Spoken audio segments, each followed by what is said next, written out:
pérdida de cobertura y nos llevó a los conjuntos de datos Hansen. Biomasa, nivel 1 de la IPCC. Y así estuvimos obteniendo estas respuestas para el clima. Fuimos a dar la IPCC, tipo de suelo, la fuente fue la FAO. Lo que no pudimos encontrar información sobre si no es un bosque, ¿qué es? Esa respuesta no la encontramos, así que hicimos un supuesto. Dijimos son cosechas anuales. Creo que es un supuesto malo, incorrecto. Es un supuesto muy simplificado y por eso lo hicimos así. Y para inputs administrativos y tipo de administración, eso se refiere a los suelos T1. Y hay una serie de opciones bajo los criterios de IPCC. Como no sabíamos nada, dijimos todos tienen la misma probabilidad, entonces utilizamos datos estadísticos para aplicar regímenes de manejo. Para reunir todo esto en una corrida de Flynn, en una simulación de Flynn, este diagrama es muy importante para más tarde, entonces me voy a tomar el tiempo para mostrarles esto. Separamos los datos espaciales de los datos no espaciales. Todos los datos espaciales acá, los datos Hansen, datos de actividad, esta es la cobertura, ganancia y pérdida de cobertura, qué tipo de bosque, la diferenciación espacial, las zonas ecológicas, tipo de suelo, fronteras administrativas y clima. Todos estos son los inputs espaciales. Y tratamos de relacionarlo con biomasa de árboles, la masa de suelo y materia orgánica muerta.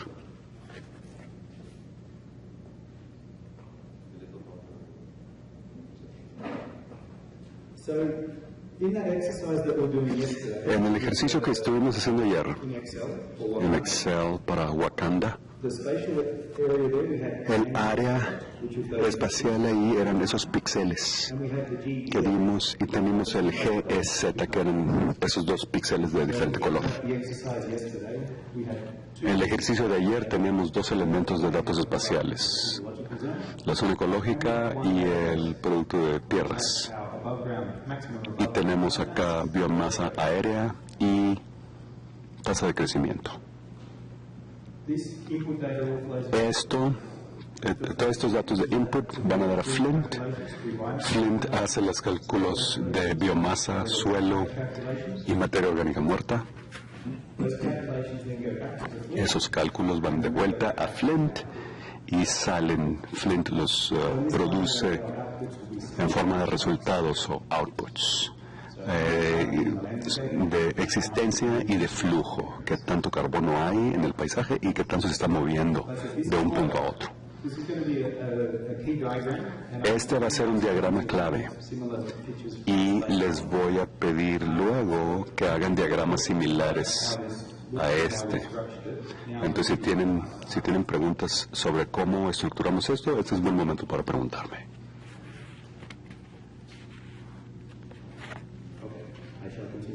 Muy bien, voy a continuar. Ahora voy a hablar de cada uno de estos módulos. El módulo de árboles, el módulo de suelos y el módulo de materia orgánica muerta. Volviendo al concepto, para el módulo de bosques en sí, tenemos las mismas preguntas. ¿Es el bosque un píxel? Para eso utilizamos los datos Hansen. Tenemos la cobertura de bosque para el año 2000. También de los datos Hansen, si hubo una pérdida o ganancia en el periodo. Podemos utilizar los datos Hansen para informar si para cada año si el píxel es un bosque o no. Una vez que sabemos que es un píxel, una vez que sabemos que el píxel es un bosque, tenemos que saber qué tipo de bosque es. ¿Es un bosque alpino tropical? ¿Es un bosque seco? ¿Qué tipo de bosque es? ¿Cómo sabemos? Para eso utilizamos las zonas ecológicas globales, otra capa espacial. Flint dice, ve los datos de Hansen y dice, ¿este es un bosque? Sí. Y entonces pasa a las zonas ecológicas. ¿Qué tipo de bosque es? Y le tengo dos piezas importantes de información. Sé que soy un bosque y sé qué tipo de bosque soy. Hacemos supuestos sobre la edad del bosque. Ahora tenemos tres piezas de información. Con la edad y el tipo de bosque, puedo ir a mi base de datos y buscar en la tabla, así como lo hicimos ayer, y averiguar cuál es mi biomasa para ese píxel. Puedo checar el valor de Tier 1 para biomasa aérea, por ejemplo. Cuando hacen el reporte, necesitan especificar si el cambio es antropogénico o no. Tenemos que separar cambios naturales de cambios hechos por el hombre. Aquí estamos suponiendo que todo esto es antropogénico. Es un supuesto falso, pero simplifica las cosas. Después podemos decir, esto es natural, esto es inducido por humanos, y separar estos dos.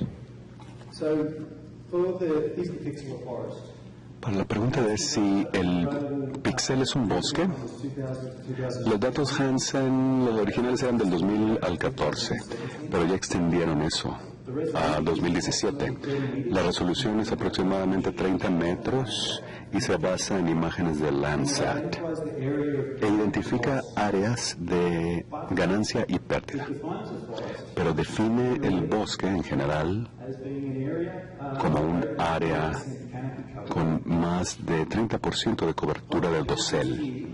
De los países aquí, ¿quién tiene un umbral menor al 30% en cobertura de dosel? ¿Cuál es su cobertura?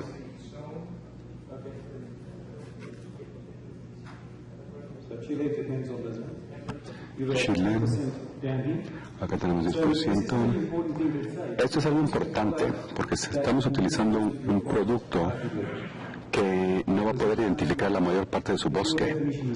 Si su definición es 10%, aquí estamos aplicando una área de 30%. Entonces aquí el criterio no aplica a bosques menores a esto.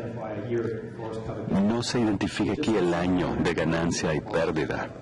Los datos Hansen nada más nos dicen que en este periodo hubo este movimiento. No identifica el año de ganancia ni la causa. Entonces, para aplicar los datos, tenemos este conjunto de datos y tenemos que hacer más supuestos. Donde podemos identificar ganancias en el periodo entre 2000 y 2014, no sabemos qué año ocurrió. Puede haber sido en cualquier momento entre el 2000 y el 14. Hubo una pregunta el primer día. ¿Cómo le haces para lidiar con vacíos, lagunas en tus datos? Aquí suponemos probabilidad igual. 2001 al 2002 al 2003, la posibilidad de reforestación o deforestación era la misma. Supusimos la misma. Hicimos el supuesto de que cuando hubo pérdida, que hubo oxidación instantánea, o sea que el carbono salió a la atmósfera inmediatamente. ¿Cuántos países aquí trabajan con oxidación instantánea al procesar estos datos? México lo hace. Entonces, algunos países hacen curvas de descomposición, ¿no? Suponen entonces cuando hay pérdida que el carbono sale a la atmósfera inmediatamente o que se toma su tiempo. En este ejemplo suponemos oxidación instantánea. Pérdida de bosque equivale a liberación instantánea de la atmósfera. ¿Han visto ustedes los productos de Hansen? ¿Han visto los conjuntos de datos? Así es como se ve el producto de Hansen.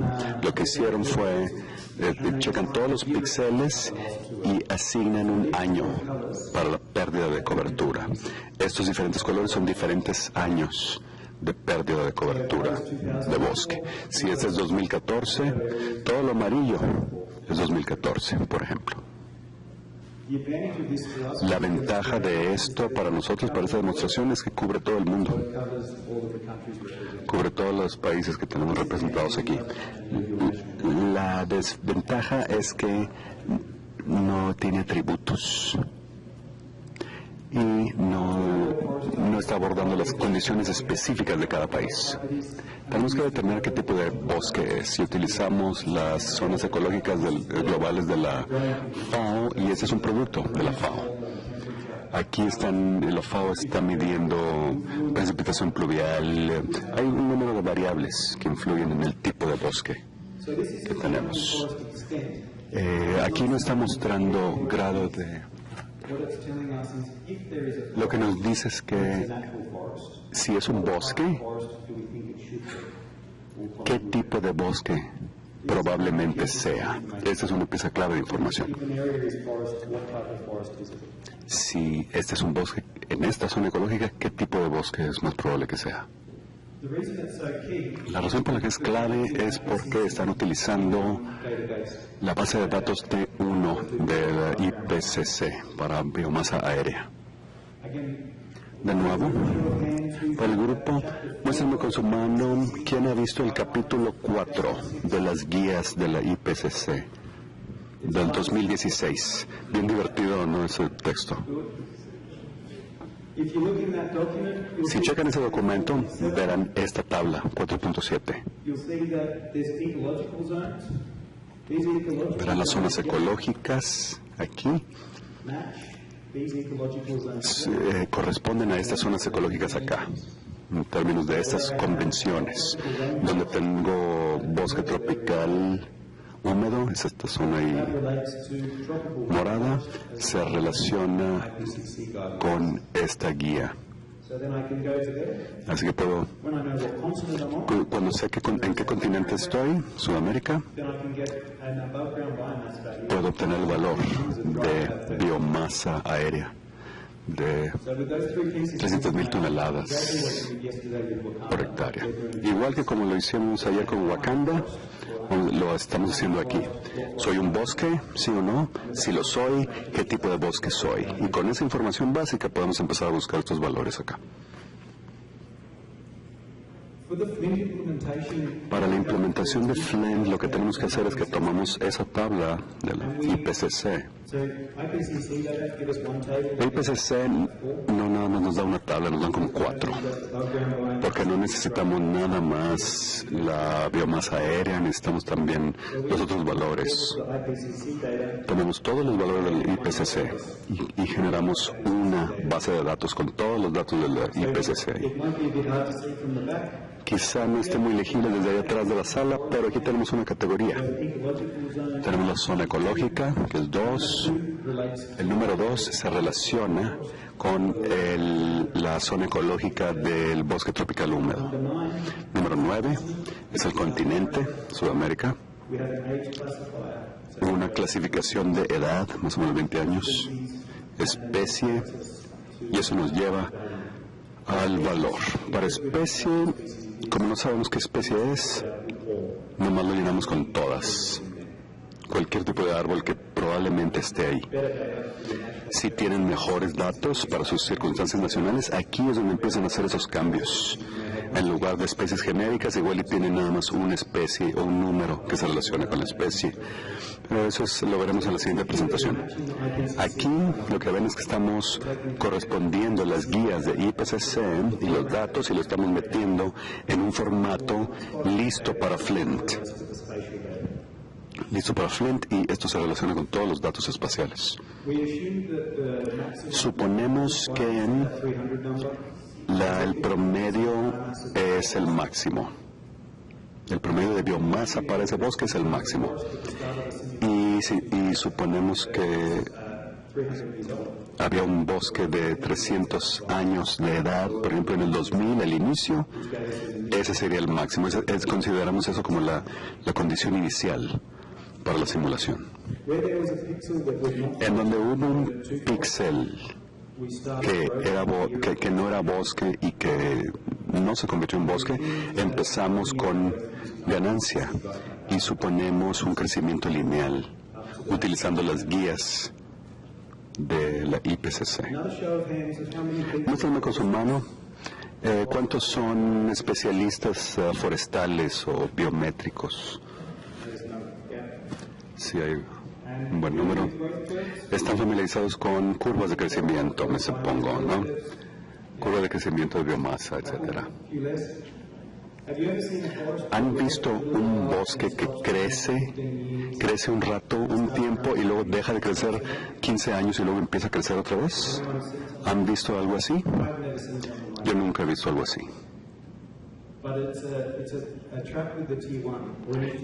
Esta es una característica interesante de T1, que se generan estas anomalías. Muchos países están utilizando T1 para reportes y a veces te topas con estas cosas raras. Cuando está en una tabla, igual y no te das cuenta de que se ve muy raro, pero luego cuando lo graficas, deja de tener sentido. Pero lo aplicamos porque es consistente con las guías de la IPCC. Hicimos lo mismo con biomasa subterránea, raíces. Utilizamos estas tazas. Es algo muy común. Tienes biomasa aérea menor a 20 toneladas, aplicamos un factor, mayor de 20 toneladas, aplicamos un factor diferente. Esta es la biomasa aérea en relación a la biomasa subterránea. Lo interesante aquí es que cuando aplicamos esto, cuando el bosque cambia de 20 toneladas a 21 toneladas, una diferencia de 1 tonelada, terminamos con un 30% de disminución de biomasa en las raíces porque cambiamos la proporción, la relación entre ambos. Cuando es menos de 20 aplicamos esta proporción y cuando es mayor esta otra. Y eso nos genera esta anomalía de una disminución de 30% de la biomasa subterránea por los supuestos que estamos aplicando. La razón por la que enfatizo esto es que es un problema técnico. Si llevan esto a los legisladores o a los que toman decisiones, se les van a vidriar los ojos, no van a entender de qué están hablando. Pero si les dicen, sí, no, eso significa que dentro de 3 años la biomasa va a cambiar un 5% por este supuesto. Entonces los legisladores o los que toman decisiones igual les va a importar más. Es un problema técnico, pero tiene implicaciones en la política. Siempre tenemos que estar midiendo cuáles son estas implicaciones. Materia orgánica muerta. Este es bien directo, porque el IPCC no nos da muchas opciones. Hay 2 tipos de bosque. Caducifolio y siempre verde. Con la mano muéstrenme cuántos tienen bosques caducifolios. Un par de países, es más de lo que yo esperaba. Cuando trabajamos en los países tropicales casi no hay bosque caducifolio. Y coníferas, ¿tienen mucho bosque de coníferas natural?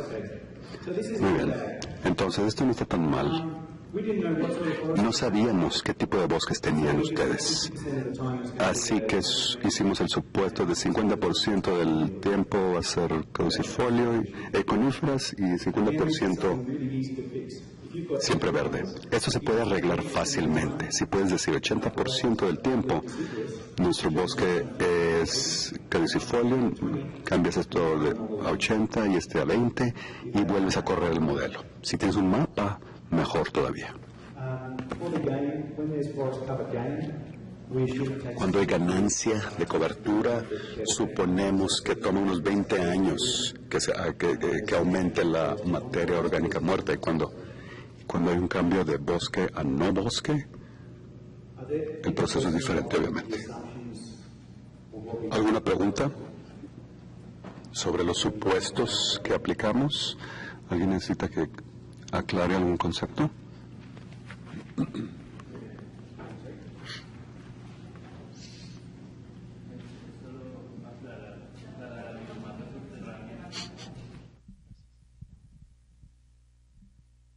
Solo aclaro un supuesto, la biomasa subterránea también asumen que la descomposición es inmediata, la liberación de carbono. Okay. Sí. Suponemos que la materia orgánica muerta bajo tierra, raíces y la aérea, suponemos oxidación instantánea en el año de pérdida de cobertura, directo a la atmósfera. De nuevo, la naturaleza no hace eso, obviamente. Entonces, una de las mejoras que pueden aplicar es pasar de ese supuesto de oxidación instantánea a una curva de descomposición. Entonces pueden utilizar la curva en lugar de ese supuesto de oxidación instantánea. La otra cosa que el modelo T1 hace es que rompe la lógica de los modelos de carbono. La cantidad de carbono en la cantidad de biomasa en la materia orgánica muerta no se relaciona con la biomasa aérea subterránea.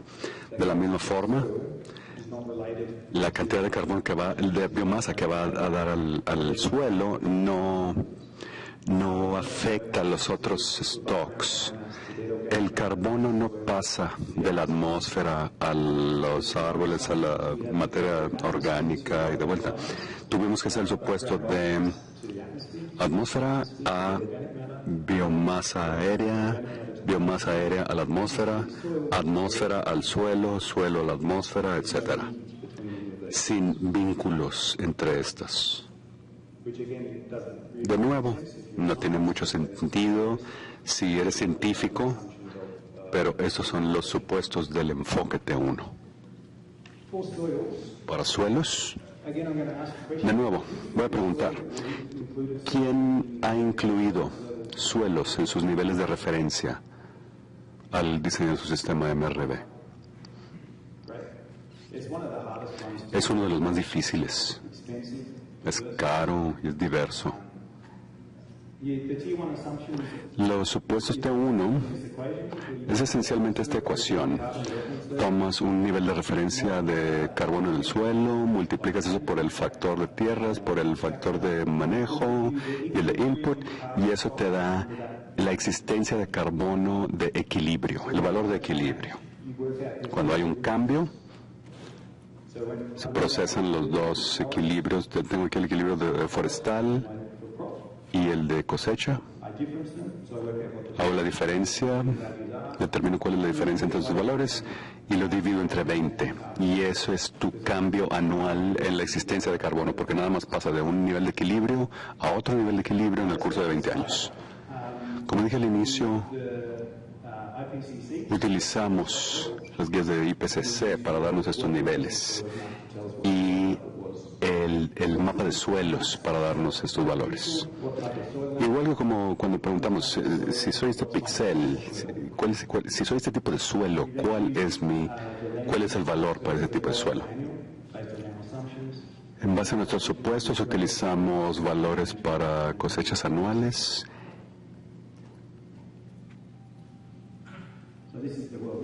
Este es el mapa de recursos globales, o World Resources. Este es un producto global, probablemente no es muy preciso a nivel nacional, pero es un buen punto de inicio. Pueden empezar con un producto global, como lo que hicimos nosotros aquí con los datos Hansen, con los mapas de suelos, y a medida que obtienen más información sobre sus bosques nacionales y suelos nacionales, van sustituyendo una capa de datos por otro y vuelven a correr el proceso. De esta forma el proceso es mucho más rápido y eficiente.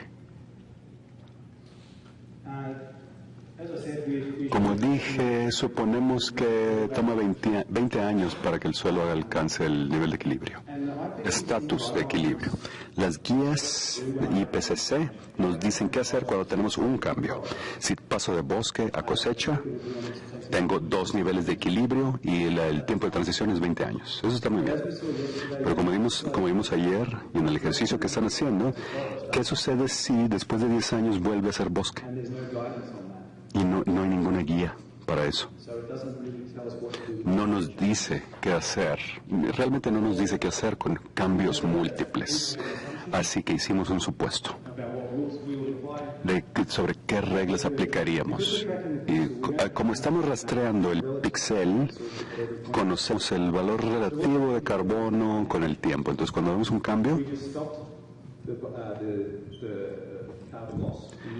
detenemos la pérdida de carbono y decimos, va a tomar 20 años alcanzar otra vez el valor de equilibrio. Y esa es la regla que utilizamos para lidiar con cambios múltiples. Y aquí pueden ver que esto es bosque a la izquierda y luego no hay bosque y tenemos una disminución en la existencia del carbono. Ese es el cambio.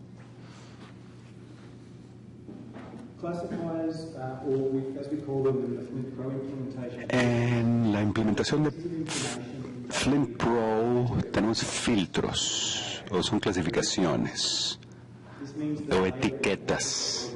De esta forma podemos agregar todos esos flujos utilizando esas etiquetas. Si pensamos en filtros, como en una tabla o algo así, esto podemos hacerlo por tipo de bosque, por provincia, por área de proyecto, por estatus de protección. Si dices, quiero ver qué está pasando con mis parques nacionales y separarlo de las áreas que cosechan productos forestales, por ejemplo. Para esta demostración estamos utilizando las zonas ecológicas, los proyectos y las fronteras administrativas.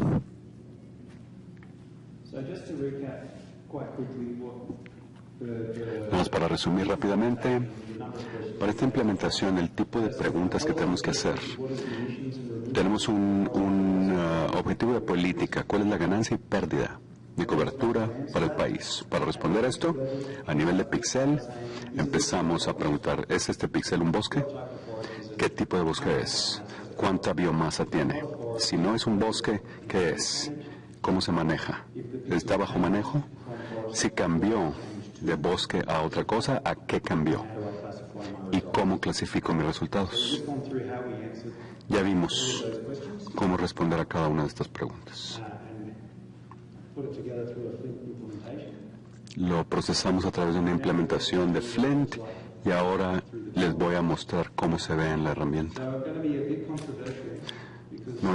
Esto va a ser un poco controversial porque necesitamos a una persona de cada país que mantenga su laptop abierta y todos los demás que apaguen su computadora o al menos la cierren, porque tenemos unas herramientas de visualización y es un video que utiliza internet en forma intensiva. Entonces, si todos estamos viéndolo al mismo tiempo,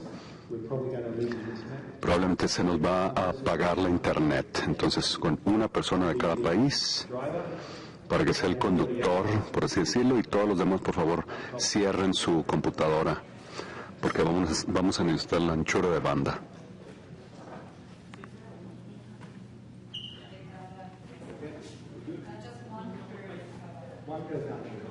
Una computadora por país.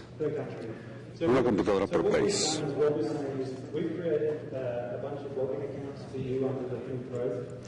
Tenemos cuentas para ustedes en Flint Pro para que puedan ver lo que hacemos. Entonces, lo que les mostré ahorita son los opuestos y cómo lo construimos, y ahora les voy a mostrar cómo se hace todo esto en la herramienta Flint.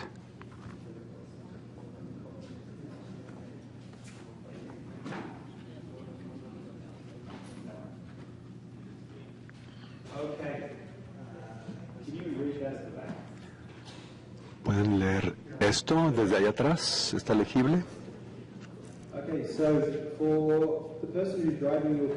La persona que está manejando en la computadora, este es el URL al que necesitan acudir. Esta es la dirección.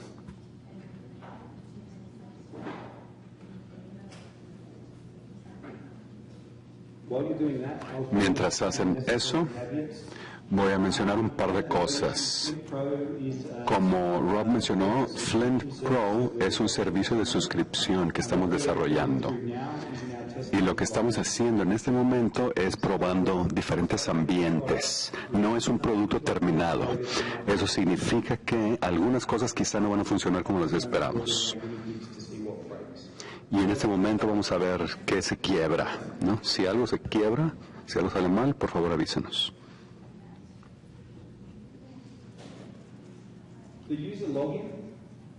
El login del usuario es consistente, será el nombre de su país.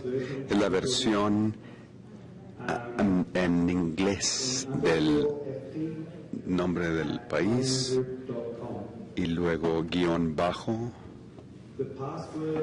fp@milliongroup.com.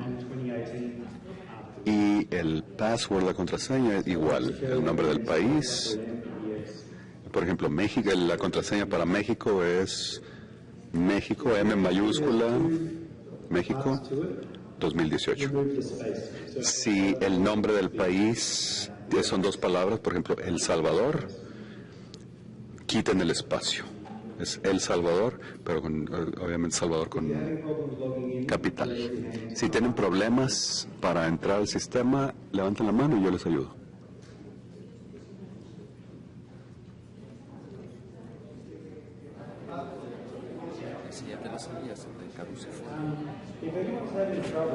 Si alguien está batallando, utilicen Google Chrome.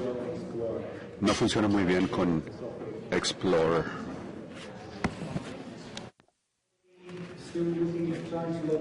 ¿Tiene alguien problemas todavía para entrar al sistema con su login?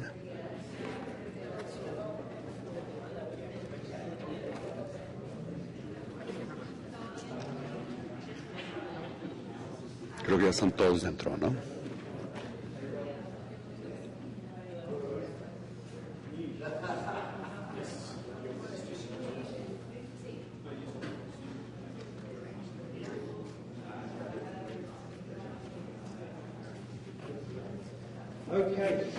Muy bien.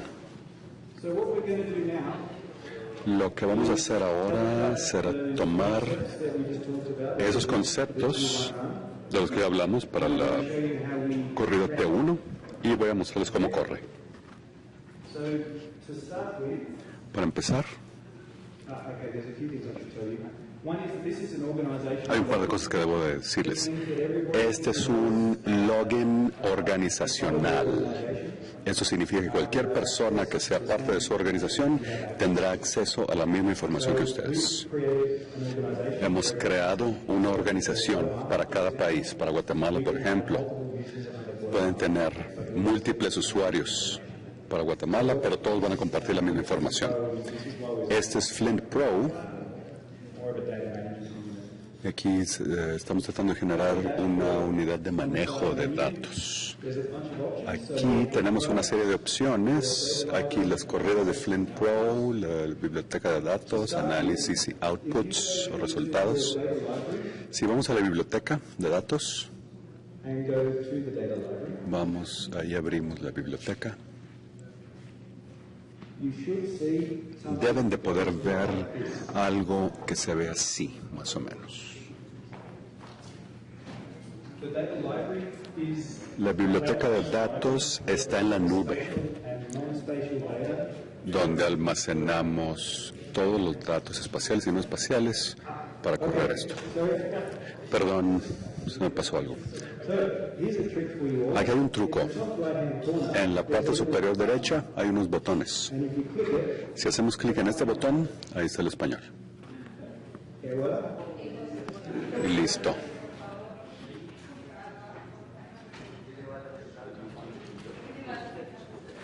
¿Encontraron ahí el botón de conversión?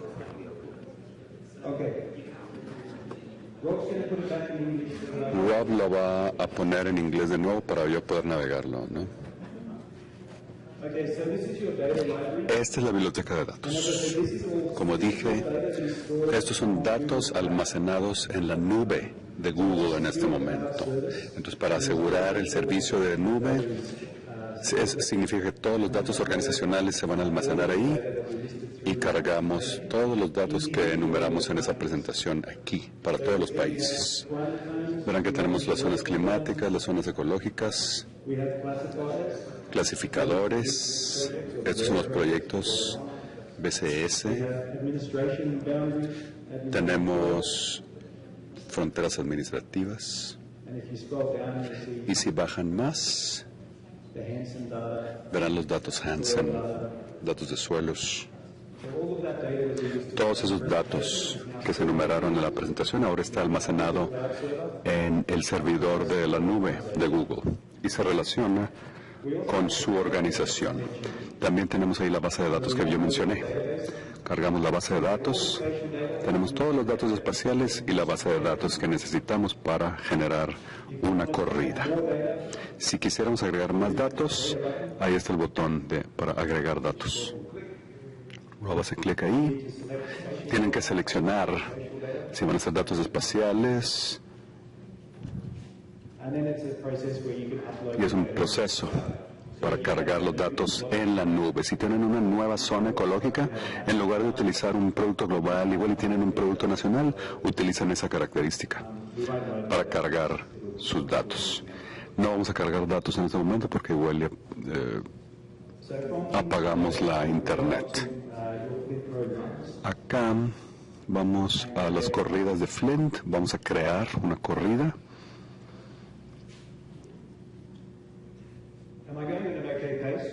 ¿Voy bien a este ritmo?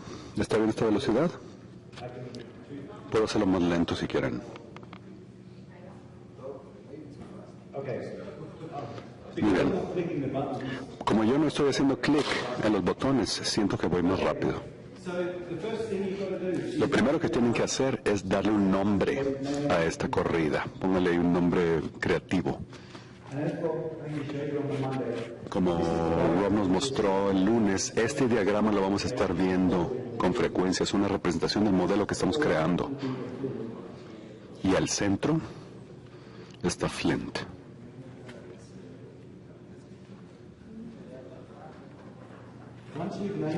Una vez que le hayan dado nombre a esta corrida, podemos cargar una configuración.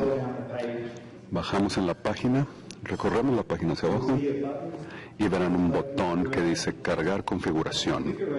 Una configuración es una combinación singular de modelos o módulos.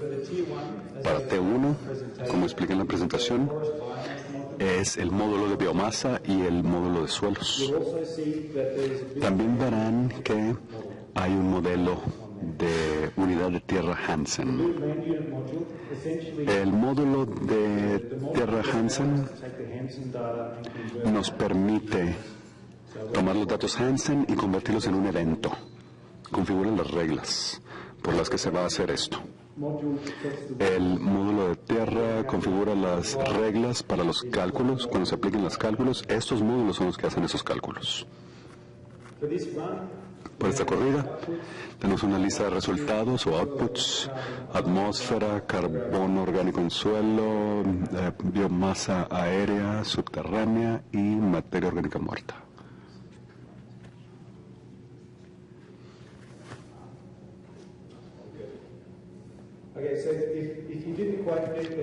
Si no llegaron hasta este punto desde la biblioteca, vayan a Flint Pro Runs, corridas en Flint Pro, y ahí está el apartado de crear una corrida nueva. Una vez que estén ahí, tienen que darle un nombre, y entonces pueden seleccionar una configuración.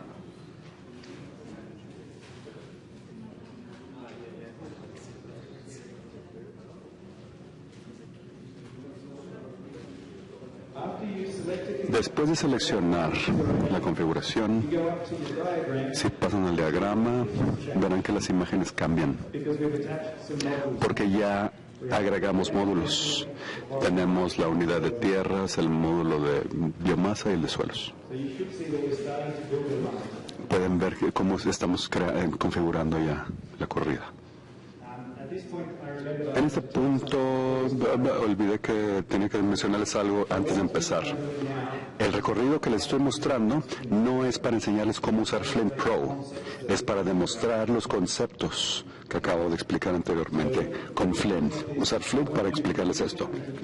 Cuando vean estas cosas, quiero que lo vean con ojos críticos.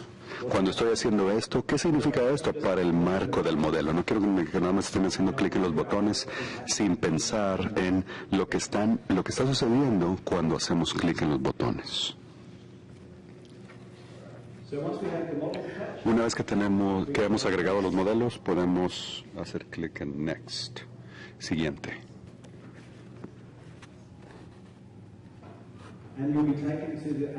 Esto nos lleva a la página de entrada de datos.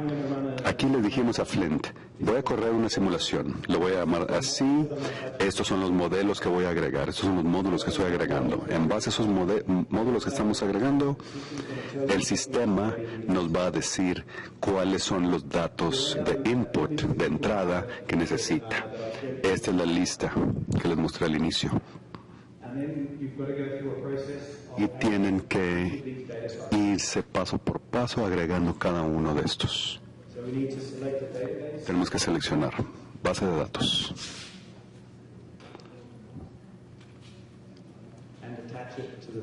y agregarla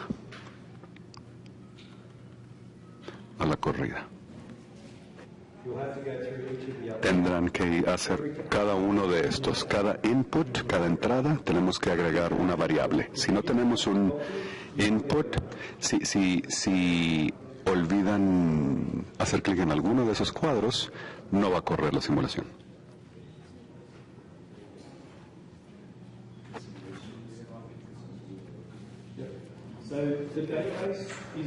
La base de datos, la base de datos de los valores que mostré anteriormente. El área de simulación, esa es la extensión total del área en donde vamos a hacer esta corrida. Si es una corrida nacional, estamos hablando de las fronteras políticas del país. Zona climática serán las áreas climáticas de la IPCC.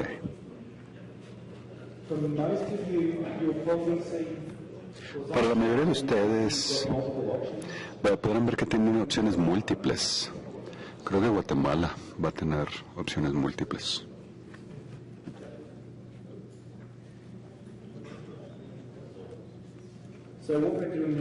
Lo que estamos haciendo ahora es que le estamos diciendo qué datos vamos a correr. Como todo esto ya está sentado ahí en la nube, no están cargando estos datos, ya están ahí. Desarrollamos una biblioteca y nada más extraemos cosas de la biblioteca y las agregamos al modelo. Aquí es donde, una vez que tienes ya el marco implementado, nos tomó 4 años llegar a este punto, por ejemplo. Pero ahora ya tenemos el producto aquí. A ustedes les tomará 5 minutos crear una corrida. Hay mucho esfuerzo involucrado en la creación de un sistema flexible. Y ya sea Moja o Flint, son años de trabajo que ya se llevaron a cabo para que nosotros no tengamos que llevarlos a cabo. Una vez que han agregado todos los datos, hacemos clic en Next Siguiente. Estos son los clasificadores, todos los filtros. Como dije, como estamos haciendo una corrida espacial, podemos cortar esta información, seccionarla como queramos después, pero tenemos que decirle al sistema cómo es que la queremos seccionar. Si queremos separar los outputs, los resultados por zonas ecológicas, o si quieren checar, analizar áreas de proyecto para ver qué es lo que está sucediendo en un proyecto o en un área bajo administración, para ver si hay diferentes tendencias en diferentes partes del país, pueden incluir eso como filtros, en forma de filtros. Si no meten ningún filtro en esa parte, van a recibir una base de datos a nivel nacional y no van a poder hacer búsquedas de datos a mayor resolución. Va a ser 2017, el valor de carbono es este y ya. Pero al meter los filtros, puedo decir 2017 por zona ecológica y un valor. Podemos seccionar los datos de muchas formas diferentes, pero tenemos que decirle al modelo cómo es que lo queremos seccionado antes de correrlo.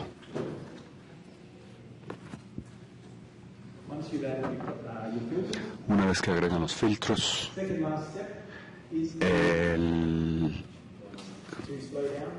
me piden que le baje la velocidad un poco. Este es un buen momento para preguntas.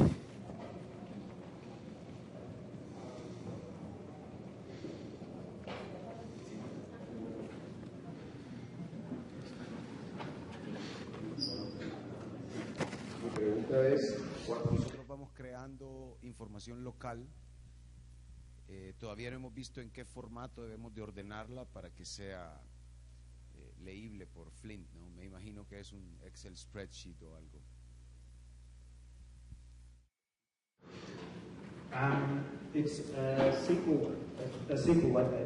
Es una base de datos SQL. Base de datos SQL. Les puedo mostrar eso. Esa es para la estructura de base de datos. Hay dos tipos de datos espaciales, vectores y raster. Los datos de raster, cuando los cargas en su formato, en este momento para datos vectoriales, se transforma en GeoJSON y se carga como un archivo GeoJSON. No es un archivo de imagen o de shape file. Lo que hace el sistema de modelaje, y esta es una característica de Flint Pro, toma esa información vectorial y lo rasteriza instantáneamente. No necesitan transformarlo porque estamos tratando de llegar a una base de píxeles, ¿no? Y necesitamos que todo esté en rasters. Toma un vector y lo rasteriza, lo transforma en datos raster. En esta implementación, todo lo que necesitan hacer es darle la base de datos como SQL, los datos espaciales, ya sea como un raster o un GeoJSON, y eso es todo. El sistema hace las transformaciones por nosotros. A través de la versión de código abierto, necesitan hacer uso ustedes para transformar los datos vectoriales a raster. Porque lo que queremos tener son píxeles alineados.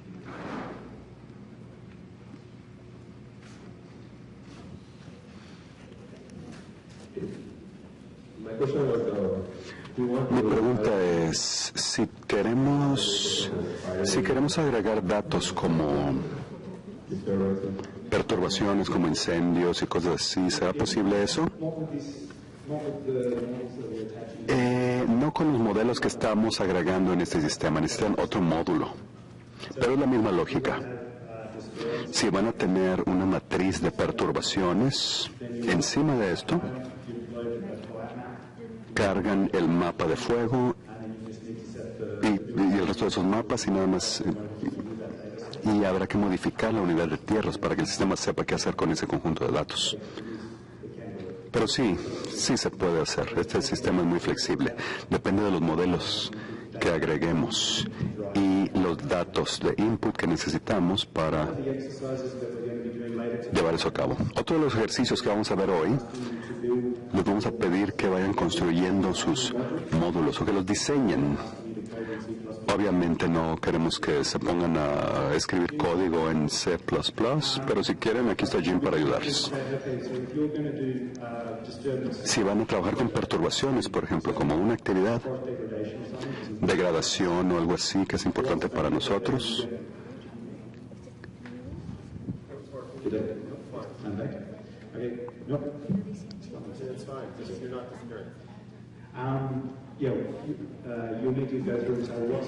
van a necesitar decirle al sistema qué datos espaciales van a utilizar, qué datos no espaciales van a utilizar para tratar de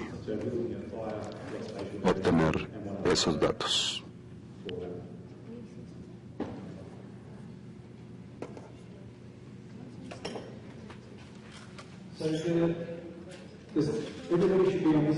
Todos deben estar en esta etapa, en este momento, que es seleccionar la visualización de los outputs. Como Rob mencionó, pusimos esto como una opción por varias razones, pero la cosa es que toma más tiempo de computación, el tiempo es dinero, entonces si no necesitan un mapa, no necesitan seleccionar ninguno de estos outputs para la corrida, pero si quieren visualizarlos, si quieren crear un output, un resultado espacial, seleccionan cuál de sus modelos van a agregar.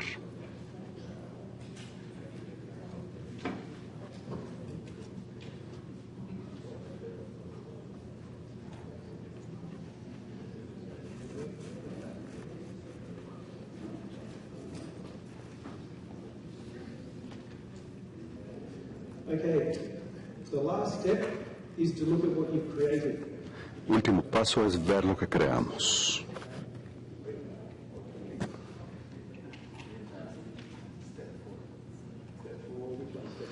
Paso 4. ¿Cuál es el paso 4?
No lo vamos a correr.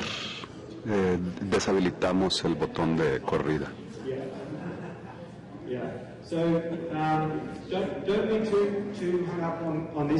No se cuelguen mucho con esto porque deshabilitamos el botón de corrida. Están construyendo el modelo, pero no van a poder correrlo. Pero de todas maneras les vamos a mostrar los resultados porque somos gente bien chida.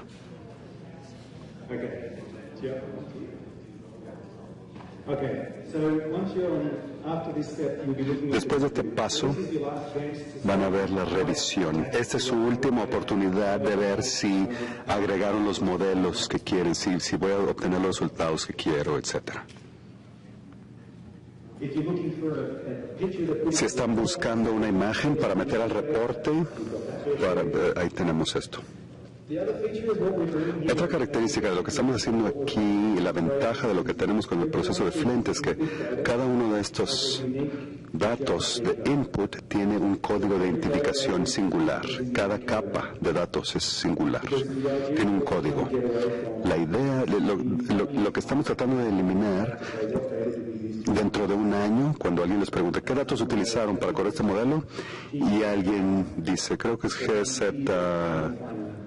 final o creo que es el borrador del final .1. Sí, esa es la capa de datos que utilizamos. Entonces, al marcar cada uno de estos con identificadores, pueden regresar un año después y identificar exactamente lo que necesitan. Cada vez que lo sustituyan tendrán una nueva identificación, entonces siempre podrán rastrear hacia atrás hasta el original. Una vez que hagan esto, aquí presionamos el botón de correr, nomás que lo deshabilitamos. Entonces lo vamos a guardar y lo terminamos después. A ver si eso funciona. A menos que Jim también haya deshabilitado eso. Y la corrida debe aparecer en su biblioteca de corridas o historial de corridas. Biblioteca de datos. La biblioteca de corridas, como suena por su nombre, aquí se van a almacenar todas las corridas que hayan hecho para su organización. Si están en estado de borrador, pueden reabrirlo, volver a abrirlo y terminarlo. Si están terminados, obviamente pueden ver los resultados.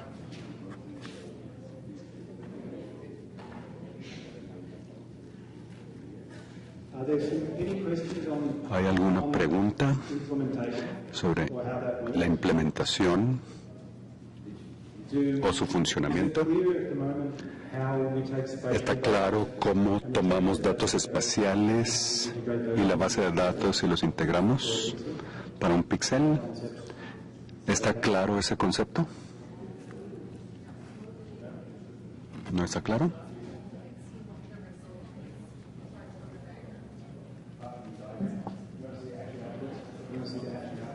Quieren ver los resultados en sí, ¿no? La mayoría de sus países, vamos a esperar a que todos estemos en la misma página. La mayoría de los países, con la excepción de Perú, creo, deben de tener al menos una corrida. La mayoría deben de tener algunas otras corridas que dicen procesamiento, tituladas procesamiento. Si hubiéramos hecho clic en Run, correr,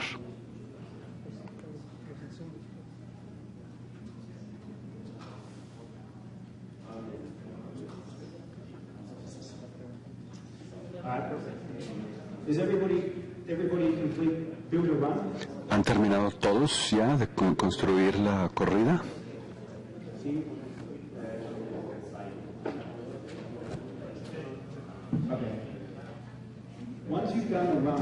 Una vez que hayan hecho eso, podemos analizar los resultados.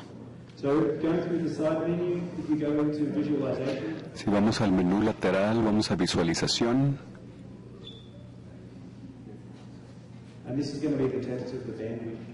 Y esta va a ser la prueba de la anchura de banda aquí en la sala. Debe de llevarlos a un mapa de su país. O región, si están corriendo una región. Estamos hablando aquí, ese es el paso 4 en el proceso de construcción. Ahí seleccionamos los resultados que queremos. Para esta corrida seleccionamos todos. Pueden ver que tenemos una lista de todos los resultados que queremos. Y al hacer clic en alguno de ellos, una vez que se carga, pueden ver el output visual, el resultado visual de cómo se ve. Bajo año hay un botón que dice medium para que se vaya más lento.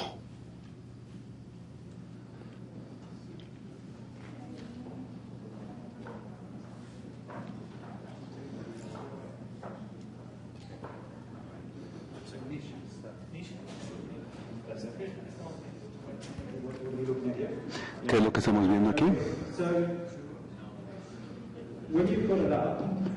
Cuando lo tengan ya corriendo, si hacen clic en atmósfera, esta es la suma del carbono almacenado en la atmósfera, el cual es igual a las emisiones. La forma de obtener esto es mediante emisiones. Como dije, es un proceso basado en píxeles. Para cada píxel que está en azul,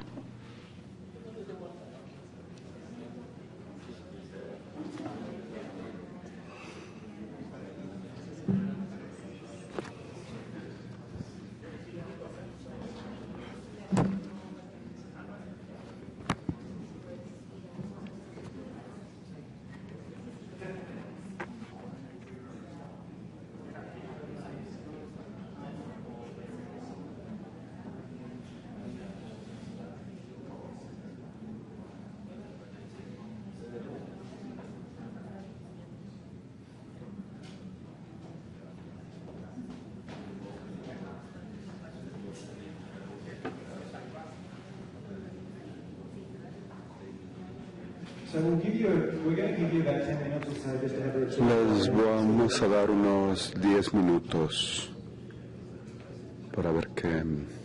Sí, tengo una pregunta. I have a question. De resultados.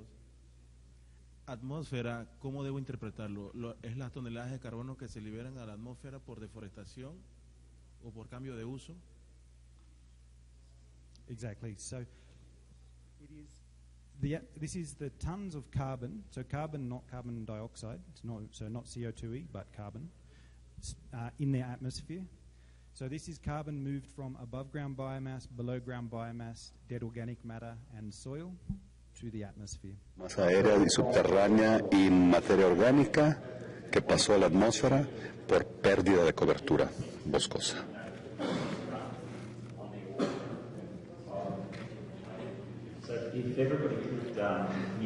Si todos,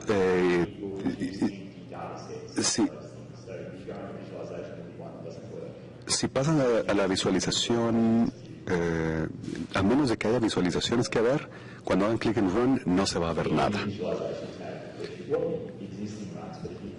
Si en la ficha de visualización, si crearon esto el día de hoy, en un momento les vamos a explicar un par de cosas.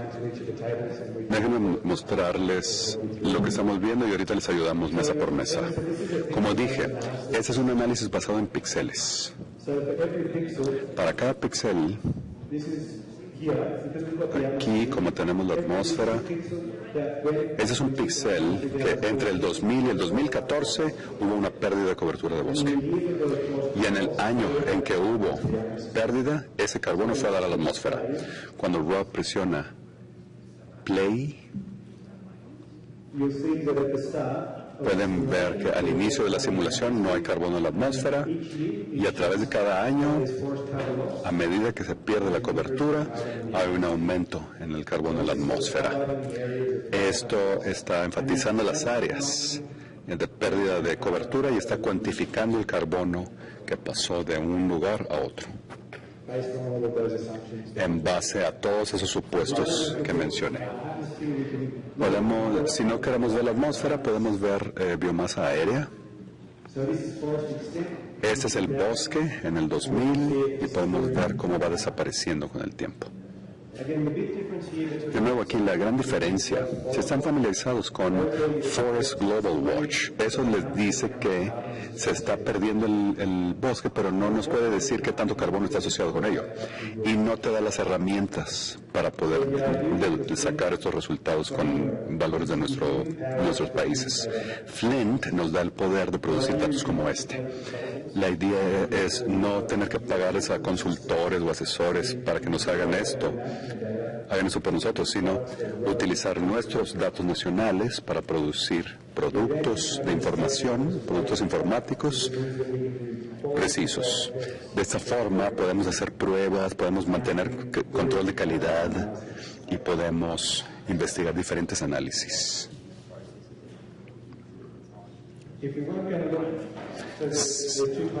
Hay dos tipos de resultados, espaciales como este. A través del menú podemos ver sistemas de análisis. Están,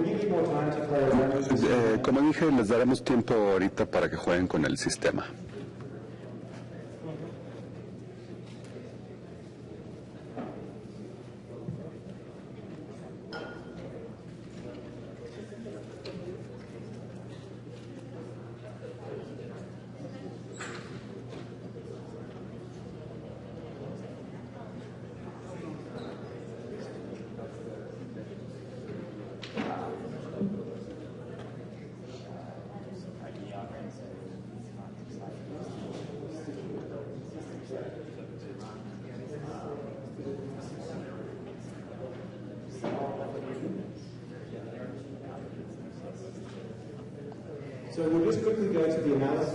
Vamos rápidamente al sistema de análisis. El sistema de análisis es un resultado en la base de datos. Aquí es donde tenemos todos los clasificadores. Tenemos los resultados espaciales, output espaciales, y uno tradicional no espacial.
Mientras Jeff les ayuda a algunas personas con algunos conceptos, una de las cosas clave que creemos que será muy útil es lo que estamos tratando de hacer es un proceso colaborativo e informativo. Obviamente esta es la versión beta y sabemos que algunos sistemas de países no están corriendo y quizás encuentren cosas en la interfase que les gusten o que no les gusten o que quieran cambiar. Toda esa información, toda esa retroalimentación sería excelente para nosotros. Mientras trabajan con la herramienta, si pueden tener a un lado ahí una hoja de papel para que tomen nota de cosas que les gustan, que no les gustan, cosas que quieren que sean buenas, que no sean buenas, porque muchas de estas cosas las podemos corregir y cambiar muy rápidamente.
Una de las cosas que estamos notando, para los que están batallando por subir los mapas, si están corriendo con Wi-Fi, probablemente no va a funcionar, porque el Wi-Fi aquí está muy lento, entonces está mejor utilizar un cable. Conéctense con un cable.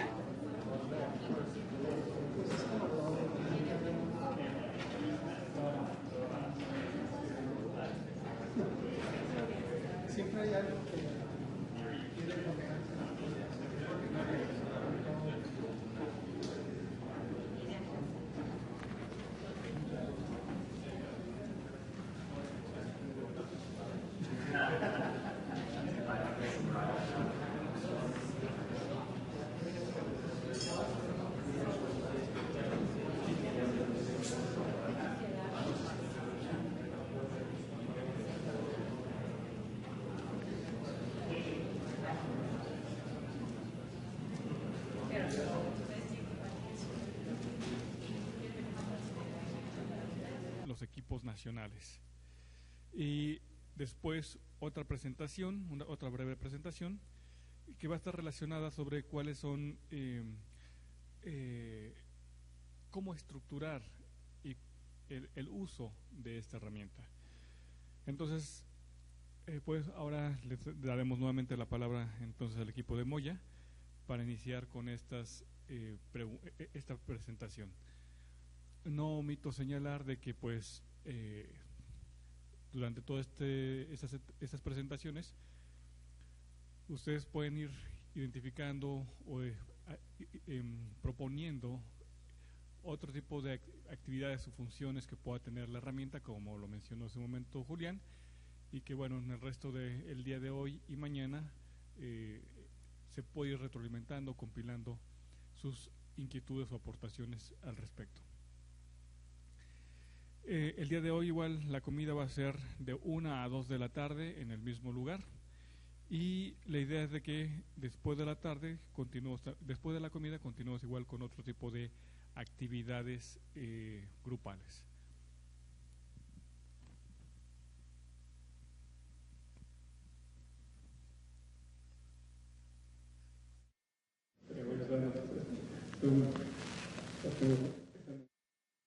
Identificar la presentación.